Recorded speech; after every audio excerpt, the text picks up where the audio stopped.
ಕನ್ನಡ ಮಾಹಿತಿ ಜಾಲ ಯೂಟ್ಯೂಬ್ ಚಾನಲ್ಗೆ ಸುಸ್ವಾಗತ. ಯೆಮೆನ್ ದೇಶದಲ್ಲಿ ಮರಣದಂಡನೆಗೆ ಒಳಗಾದ ಮಹಿಳೆ ಯಾರು? ಅವಳ ಹಿನ್ನೆಲೆ ಏನು? ಯೆಮೆನ್ ದೇಶ ಅವಳಿಗೆ ಮರಣದಂಡನೆ ವಿಧಿಸಿದೆ. ಯೆಮೆನ್ ದೇಶದಲ್ಲಿ ಮರಣದಂಡನೆಗೆ ಯಾವ ಪ್ರಕಾರದಾಗಿದೆ? ಇವೆಲ್ಲ ಪ್ರಶ್ನೆಗಳಿಗೆ ಉತ್ತರ ತಿಳಿಯೋಣ ಬನ್ನಿ. ಯೆಮೆನ್ ದೇಶದಲ್ಲಿ ಮರಣದಂಡನೆಗೆ ಒಳಗಾದ ಮಹಿಳೆ ನಿಮಿಷಾ ಭಾರತದ ಕೇರಳ ಮೂಲದವಳಾಗಿದ್ದು 2008ರಲ್ಲಿ ನಿಮಿಷಾ ಪೋಷಕರಿಗೆ ಹಣಕಾಸು ಸಹಾಯ ಮಾಡುವ ಉದ್ದೇಶದಿಂದ ಯೆಮೆನ್ ದೇಶಕ್ಕೆ ತೆರಳುತ್ತಾರೆ. ವೃತ್ತಿಯಲ್ಲಿ ನರ್ಸ್ ಆಗಿದ್ದ ನಿಮಿಷಾ ಕೆಲಕಾಲ ಸ್ಥಳೀಯ ಆಸ್ಪತ್ರೆಯಲ್ಲಿ ಕೆಲಸ ಮಾಡ್ತಾಳೆ. ಅದಾದ ನಂತರ ತನ್ನದೇ ಆದ ಸ್ವಂತ ಕ್ಲಿನಿಕ್ ತೆಗೆಯಲು ಅನ್ಕೋತಾರೆ.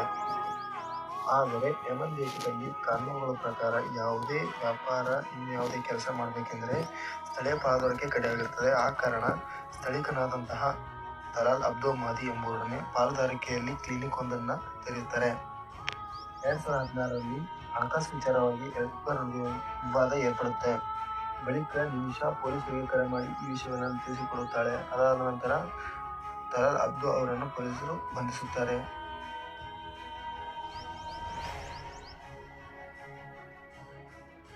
ಬಳಿಕ 2017ರಲ್ಲಿ ತಲಾಲ್ ಅಬ್ದೋ ಮಹದಿ ಅವರು ಬಿಡುಗಡೆಗೊಳ್ತಾರೆ. ಸುಮ್ಮನೆ ಕೂರದ ತಲಾಲ್ ಅಬ್ದೋ ಮಹದಿ ನಿಮಿಷಾಳಿಗೆ ಜೀವ ಬೆದರಿಕೆ ಹಾಕ್ತಾನೆ. ಇಷ್ಟೆಲ್ಲ ಘಟನೆ ನಡೆದ ಬಳಿಕ ನಿಮಿಷಾ ದೇಶವನ್ನು ತೊರೆಯಬೇಕೆಂದು ಇಚ್ಛಿಸಿ ಹೊರಡಲು ಸಿದ್ಧಳಾಗ್ತಾಳೆ.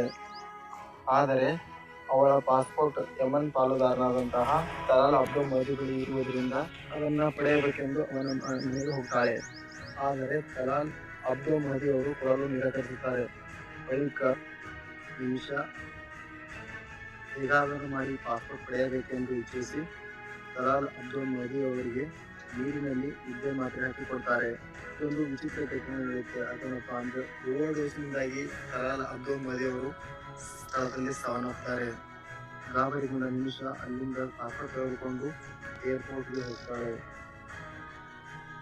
ಎಲ್ಲ ನಡೆಯುವ ಹೊತ್ತಿಗೆ ಪೊಲೀಸರಿಗೆ ಈ ಮಾಹಿತಿ ತಿಳಿದು ಬರುತ್ತೆ. ಬಳಿಕ ನಿಮಿಷಾವನ್ನು ಏರ್ಪೋರ್ಟ್ನಲ್ಲೇ ಅರೆಸ್ಟ್ ಮಾಡಲಾಗುತ್ತೆ. ತದನಂತರ 2020ರಲ್ಲಿ ಯೆಮೆನ್ ದೇಶದ ರಾಜ್ಯವೊಂದರಲ್ಲಿ ವಿಚಾರಣಾ ನ್ಯಾಯಾಲಯವು ಮರಣದಂಡನೆ ತೀರ್ಪು ನೀಡುತ್ತೆ. ವಿಚಾರಣಾ ನ್ಯಾಯಾಲಯದ ತೀರ್ಪಿನ ವಿರುದ್ಧ ನಿಮಿಷಾಳ ಕುಟುಂಬವು ಯೆಮೆನ್ ದೇಶದ ಸುಪ್ರೀಂ ಕೋರ್ಟ್ನಲ್ಲಿ ಪುನಃ ಪರಿಶೀಲನಾ ಅರ್ಜಿಯನ್ನು ಸಲ್ಲಿಸುತ್ತಾರೆ. ಆದರೆ ಸುಪ್ರೀಂ ಕೋರ್ಟ್ ವಿಚಾರಣಾ ನ್ಯಾಯಾಲಯದ ತೀರ್ಪನ್ನು ಎತ್ತಿ ಹಿಡಿಯುತ್ತೆ. 2020ರಿಂದ 2024 ಅಂದರೆ 4 ವರ್ಷದಿಂದ ಈ ಪ್ರಕರಣ ಕೋರ್ಟ್ನಲ್ಲಿ ನಡೆಯುತ್ತಿದ್ದು, ಈ ಪ್ರಕರಣದ ಮುಂದಿನ ಮಾಹಿತಿ ಬೇಕಾದರೆ ಕಮೆಂಟಲ್ಲಿ ಪಾರ್ಟ್ 2 ಅಂತ ತಿಳಿಸಿ.